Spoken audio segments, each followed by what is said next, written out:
Hello बच्चों, मैं Shailendra sir. आज की क्लास बच्चों होने वाली है क्रोमोसोम्स गुणसूत्र के बारे में। बच्चों यदि आप मेरे चैनल में नए हैं तो प्लीज़ मेरे चैनल को लाइक, सब्सक्राइब और कमेंट जरूर करें। पिछली क्लास में बच्चों हम आनुवंशिकता के बारे में पढ़ चुके हैं। आनुवंशिकता मैं आपको पढ़ा चुका हूँ। आनुवंशिकता के जनक किसे कहा जाता है बच्चों? मेंडल को, ग्रेगर जॉन मेंडल को। इन्होंने अपने मटर पौधों पर इन्होंने लगभग 8 वर्षों तक कठोर परिश्रम के बाद इन्होंने बच्चों 3 नियम का प्रतिपादन किया। वह तीनों नियम हम लोग बच्चों जो है पढ़ चुके हैं। कौन कौन सा नियम था? प्रभाविता का नियम था, पृथक्करण का नियम था और स्वतंत्र विवहन का नियम था। पिछली क्लास में हम लोग पढ़ चुके हैं पूरा। यदि पिछली क्लास में आप पिछली क्लास की वीडियो आप लोग नहीं देखें, पिछला क्लास नहीं देखें तो डिस्क्रिप्शन में उसका लिंक दे रहा हूँ, तो उसको वीडियो को ज़रूर देखें बच्चों। तो क्रोमोसोम्स के बारे में आज आपकी क्लास होने वाली है बच्चों। बहुत इंपॉर्टेंट टॉपिक है। वैसे विभिन्न जीवों की जातियों में अलग अलग जो है क्रोमोसोम्स पाया जाता है। ये भी आप जानते हैं। जैसे ह्यूमन का कितना होता है? 46 गुणसूत्र होते हैं। ये भी आप समझ रहे हैं बच्चों, पढ़ाया भी गया है। और इसमें बच्चों गुणसूत्र से कम एक लॉन्ग क्वेश्चन ज़रूर बनेगा। गुणसूत्र का सचित्र वर्णन के बारे में आपको एक्सप्लेनेशन देने के लिए, करने के लिए बोर्ड में ही पूछा जाता है। वैसे कॉम्पिटिटिव एग्जाम में पूछा जाता ही रहता है। मनुष्य का क्रोमोसोम्स कितना होता है, जिसका आपका आंसर आप जान ही रहे हैं, 46 गुणसूत्र। अब मनुष्य का इसमें जो है क्रोमोसोम्स बच्चों को क्या, इसका नाम कौन किया, मतलब इसका नामकरण कौन किया था, इसका डिस्क्राइब कब हुआ, एक्सप्लेनेशंस इसमें जो है डिस्कवर्ड कौन किया, ये सब बच्चों आज हम डिस्कस करेंगे इसमें क्रोमोसोम्स के बारे में। जैसा कि हम जो है बोर्ड में बना चुके हैं, क्रोमोसोम्स का फिगर में बना चुका हूँ बच्चों। ये क्रोमोसोम्स का आपका फिगर है। इसको आप पूरी तरह से आप राइट डाउन करिए, फिगर बनाइएगा बच्चों। इसमें देखिए एक ऐसे ही संरचना जिस पर जो जहाँ पर सेकेंडरी, ये जहाँ पर ऐसे दिया है इसको बोलते हैं सेकेंडरी कॉन्स्ट्रिक्शन, और उसके बाद बीच वाले को बोलेंगे पेलिकल, और इसके एक प्रकार से द्रव्य भरा होता है जिसको बोलते हैं मैट्रिक्स, और जो टेढ़ी मेढ़ी संरचना इसको बोलते हैं क्रोमोसोम्स बच्चों। और जो दूसरी वाली यहाँ इसको बोलते हैं सेकेंडरी कॉन्स्ट्रिक्शन, और जो देखिए यहाँ पर इसका ऐसे डॉटेड करके किया हूँ ये सब चीज फिगर का, इसको बोलते हैं सेंट्रोसोम। और स्पिंडल फाइबर, ये जो काले कलर कैसे दिखे, स्पिंडल फाइबर और प्राइमरी कॉन्स्ट्रिक्शन है ये बच्चों जो है। और उसका ये जो गोलकार संरचना इसको बोलते हैं सैटेलाइट। इसका फिगर आप बना लीजिएगा बच्चों। इसके बाद गुणसूत्र का एक्सप्लेनेशन हम कर रहे हैं।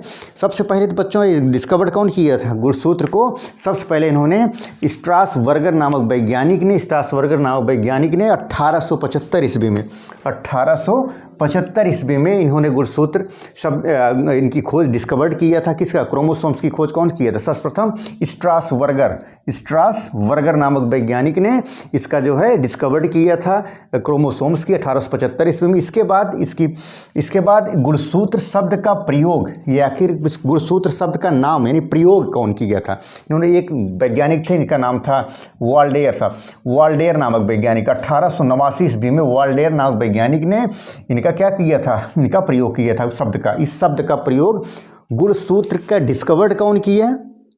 स्ट्रासबर्गर नामक वैज्ञानिक ने 1875 ईस्वी में, पहला पॉइंट। दूसरा पॉइंट, गुणसूत्र शब्द का प्रयोग कौन किया था? 1889 में वाल्डेयर नामक वैज्ञानिक ने इन्होंने गुणसूत्र शब्द का प्रयोग किया था। दूसरा बच्चों ऐसा इसमें नोटेड काम के अंदर बोले हैं, इसको आप लिख लीजिएगा कैसे। ऐसे क्रोमैटिन धागे जो कोशिका विभाजन, सेल डिवीजन, कोशिका विभाजन के समय सिकुड़ कर छोटे और मोटे हो जाते हैं, उन्हें क्या कहते हैं? क्रोमोसोम्स कहते हैं। गुणसूत्रों की संख्या विभिन्न जाति के जीवों में अलग अलग होते हैं। जैसे मनुष्य में कितना होता है? मनुष्य में 46 होते हैं। इसमें से कुछ इंपॉर्टेंट क्वेश्चंस आपको जो है मैं बता दिया हूँ बच्चों। ये दिख रहा हूँ कि गुणसूत्रों की संख्या अक्सर पूछी जाती रहती है एग्जाम में, बहुविकल्पी एग्जाम में, कॉम्पिटिटिव एग्जाम में पूछी जाती रहती है। उनमें से कुछ बच्चों को मैं इसमें गुणसूत्रों की संख्या लिख दे रहा हूँ। वैसे कॉमन से मनुष्य के गुणसूत्रों की संख्या कितनी होती है? 46 होती है। और दूसरा पॉइंट इसमें बच्चों याद करने वाली कौन सी बातें हैं? सबसे पहले इस गुणसूत्र का डिस्कवर्ड, खोज कौन किया था? खोजा कौन था? स्ट्रासबर्गर नामक वैज्ञानिक ने 1875 ईस्वी में इसको खोजा था। और गुणसूत्र शब्द का प्रयोग कौन किया था? 1889 वाल्डेयर नामक वैज्ञानिक ने इन्हों जो है इस गुणसूत्र शब्द का प्रयोग किया। विभिन्न जात के जीवों में अलग अलग क्रोमोसोम्स होते हैं। वैसे जैसे वह क्रोमेटिन धागे जो कोशिका विभाजन, जो सेल डिवीजन में सिकुड़ कर छोटे और मोटे हो जाते हैं, उन्हीं को क्या कहा जाता है? उन्हीं को कहा जाता है गुणसूत्र या क्रोमोसोम्स कहा जाता है बच्चों। इसमें मनुष्य का जैसे 46 गुणसूत्र होता है, और कुछ जीवों के गुणसूत्र मैं राइट डाउन करा रहा हूँ, लिखा रहा हूँ बच्चों। बहुत पूछे जाते रहते हैं एग्जाम में, इसको जरूर आप लिखिएगा। कौन कौन से? पहले तो जीवाणु में कितने होते हैं? जीवाणु में कितना होगा? जीव और बैक्टीरिया 1 होगा, मटर में 14, प्याज में 16, मक्का में 20 और टमाटर में 24। मेढक में कितना होगा 26, नींबू में 18 और 36। 18 36 मतलब छोटा नींबू होगा तो उसमें 18, बड़ा नींबू होगा तो उसमें 36 होगा। नेक्स्ट है मनुष्य में कितना होगा 46, और उसके बाद चिंपैंजी में कितना होता है 48, आलू में कितना होगा 48 और तंबाकू में 48। ये बच्चों 11 पॉइंट आपको लिखाए हैं, गुणसूत्र में अक्सर पूछे जाते रहते हैं। चिंपैंजी, टमाटर और उसके बाद आलू, उसमें चिंपैंजी आलू और टमाटर 3 में ऐसे हैं बच्चों जिसकी जो है गुणसूत्रों की संख्या समान होती है, 48 होती है। मनुष्य में 46 होती है, जान ही रहे हैं। और जीवाणु में 1, मटर 14 और उसके बाद प्याज 16, मक्का 6, मक्का 20 और टमाटर 24। ये बच्चों आप इंपॉर्टेंट टॉपिक है बच्चों, इसको ज़रूर आप राइट डाउन करिएगा, याद रखिएगा हमेशा। और उसके बाद एग्ज़ाम में इसी तरह से फिगर आप जो है बना कर आएंगे, जिससे मैक्सिमम से मैक्सिमम क्वेश्चंस में जो नंबर दिया रहेगा मैक्सिमम आप उस नंबर को अचीव कर सकें और परसेंटेज अपना बना सकें बच्चों। इसको राइट डाउन करिए। इसके बाद जो है इसकी संरचना, स्ट्रक्चर ऑफ जो है क्रोमोसोम्स की संरचना पूरा एक्सप्लेनेशन कर रहा हूँ, ठीक है।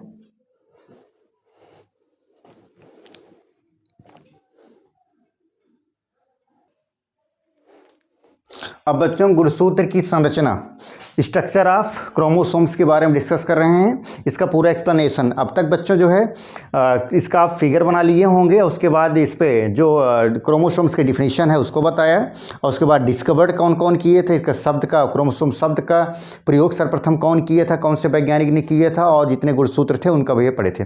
इसके बाद बच्चों क्रोमोसोम्स स्ट्रक्चर ऑफ क्रोमोसोम्स गुणसूत्र की संरचना के बारे में एक्सप्लेनेशन कर रहे हैं। जैसे पहला क्या होगा, पहला आपका पेलिकल जो ये चीज़ है पेलिकल में, इसमें क्या होता है, यह गुणसूत्रों के चारों ओर क्रोमैटिन पदार्थ की बनी पतली झिल्ली के रूप में होता है, जिसे क्या कहते हैं पेलिकल कहते हैं।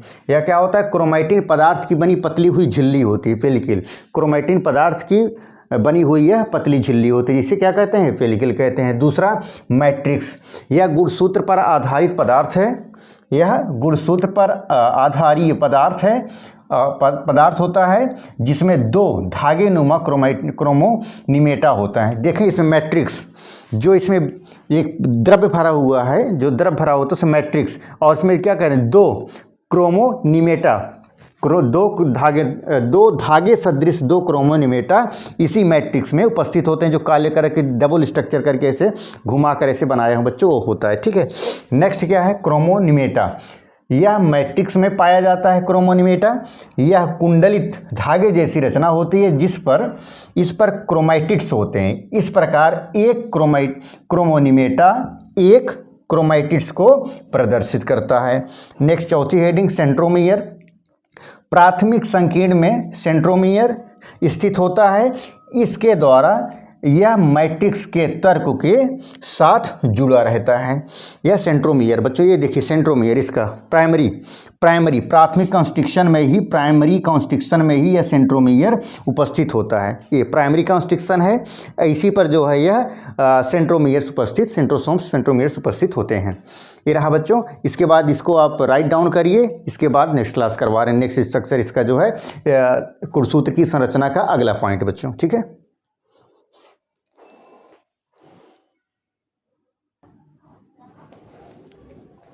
नेक्स्ट बच्चों गुणसूत्री संरचना में अगला पॉइंट द्वितीयक संकीर्ण या सेकेंडरी कॉन्स्ट्रिक्शन। द्वितीयक संकीर्णन या सेकेंडरी कॉन्स्ट्रिक्शन, यह क्या होता है, प्राथमिक संकीर्णन के अतिरिक्त कुछ गुणसूत्रों पर द्वितीयक संकीर्णन मिलता है। सैटेलाइट क्या है, गुणसूत्रों के सिरों पर स्थित यह गोलाकार संरचना होती है जिसे सैटेलाइट कहते हैं। जिस गुणसूत्र में सैटेलाइट पाया जाता है उसे क्या कहते हैं, सैट गुणसूत्र। यही है सैटेलाइट, इसका छोर पर गोलकार की संरचना होती है, इसे क्या बोलते हैं, सैटेलाइट बोलते हैं। नेक्स्ट है टीलोमियर, गुणसूत्र के छोरों अथवा सिरों को टीलोमियर कहते हैं। नेक्स्ट कार, गुणसूत्र पर जीन्स उपस्थित होते हैं, जीन्स आनुवांशिक गुणों का वाहक होता है। नेक्स्ट दूसरा पॉइंट, गुणसूत्रों के प्रतिलिपिकरण से संतत गुणसूत्र बनते हैं जो संतत कोशिकाओं में पहुंचते हैं बच्चों। ये रहा पूरा गुणसूत्र का।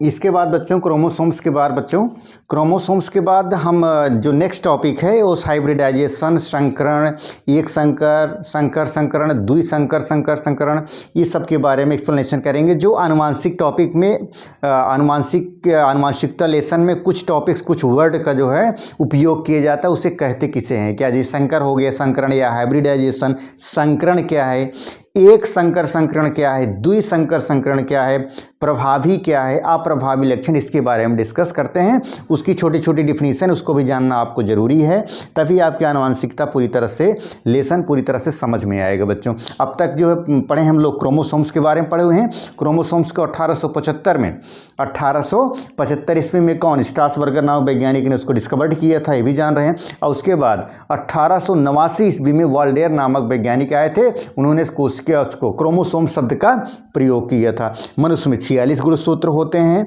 ये भी आप जान रहे हैं बच्चों। ये सब हम क्रोमोसोम्स के बारे में पढ़ चुके हैं। अब जो नेक्स्ट टॉपिक इसके बारे में पढ़ रहे हैं वो हाइब्रिड के बारे में, संकर क्या है, हाइब्रिडाइजेशन क्या है, मोनो हाइब्रिड क्रॉस क्या होता है, डाई हाइब्रिड क्रॉस क्या होता है, प्रभावी लक्षण, डोमिनेंस और रिसेसिव, ये सब क्या कौन कौन से छोटे छोटे टॉपिक आते हैं जो बच्चों आनुवंशिकता में आती है, उसके बारे में हम डिटेल में पढ़ने चल रहे हैं। उसका एक्सप्लेनेशन करते हैं बच्चों, इसको भी आप जानिए। संकर क्या होता है, संकर क्या होता है या हाइब्रिड से कहते हैं जब तुलनात्मक लक्षण वाले नर और मादा के बीच क्रॉस कराया जाता है तो क्या उत्पन्न हुई संतान को क्या कहते हैं, संकर संतानें कहते हैं। जब तुलनात्मक लक्षण वाले नर और मादा के बीच क्रॉस कराया जाता है तो जो उससे उत्पन्न हुई संतान होती है उसे क्या कहते हैं, संकर या हाइब्रिड संतान या हाइब्रिड संकर कहते हैं। दूसरा क्या है, संकरण, हाइब्रिडाइजेशन, आनुवांशिक रूप से विभिन्न दो जीवों के बीच क्रॉस कराने की क्रिया को हाइब्रिडाइजेशन या संकरण कहते हैं। या एक ही जात के दो जीवों के बीच अथवा एक ही वंश के दो जातियों के जीवों के बीच भी हो सकता है, संभव हो सकता है, किसमें, हाइब्रिडाइजेशन या संकरण में। दूसरा एक संकर संकरण, मोनो हाइब्रिड क्रॉस से क्या होता है, विपरीत लक्षण वाले नर और मादा के जब एक एक गुण अर्थात एक जोड़ा गुणों को अध्ययन करते हैं तो उसे क्या कहते हैं, एक संकर संकरण, मोनो हाइब्रिड, एक संकर संकरण का, जैसे लंबापन और बौना पर एक जोड़ा से जब क्रॉस कराया जाएगा। दूसरा क्या है, द्विसंकर संकरण क्या कहते हैं, जब विपरीत लक्षण वाले नर और मादा के बीच दो दो विपरीत गुणों का अर्थात दो जोड़ी विपरीत गुणों का अध्ययन किया जाता है तो उसे क्या कहते हैं बच्चों, डाई हाइब्रिड संकरण कहते हैं। जैसे पीला और गोल बीज वाले, और दूसरा क्या है आपका हरा तथा झुर्रीदार बीज वाले। ठीक है, ये रहा बच्चों आपका छोटे छोटे टॉपिक। इसके बाद दूसरा जो नेक्स्ट टॉपिक होगा उसको लिखाने चल रहे हैं, जो लगभग आनुवांशिकता लेसन में, आनुवांशिकता इसके एक्सप्लेनेशन में छोटे छोटे शब्द आते रहते हैं, उसका हम प्रयोग होता रहता है, उसके बारे में हम डिस्कस कर रहे हैं। तब तक आप इसको राइट डाउन करिए, तब तक हम उसकी नेक्स्ट क्लास करवा रहे हैं।